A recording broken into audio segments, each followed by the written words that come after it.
The word jihad is mentioned in the Quran about 41 times. The words mercy, peace, and compassion are mentioned about 355 times. Yes, come in. Come on in, Riaz. Sit down, please. Contrary to popular belief in most Western cultures, Islam is a religion that preaches peace and tolerance. Yes, Patricia.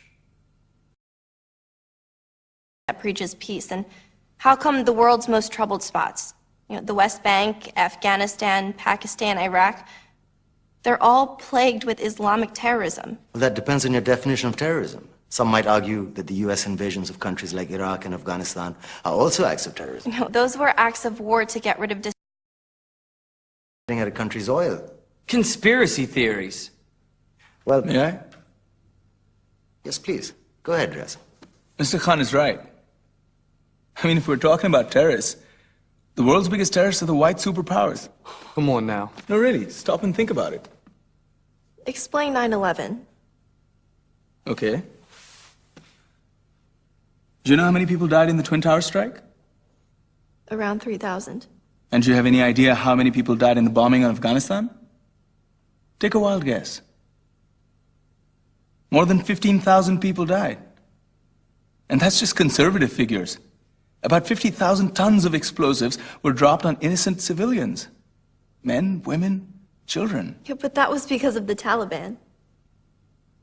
Now that you brought it up, did you know that the Taliban was a creation of the CIA to fight the Russians? Whatever. They were still harboring terrorists.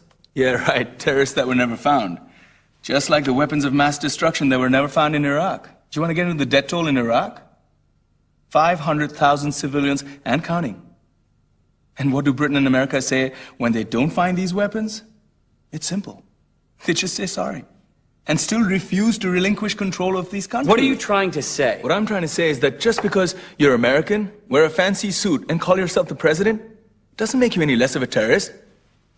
I'm saying that if you don't stop meddling in other people's countries, you will face a backlash. If Muslims like you feel that way, then why don't you get out of our country?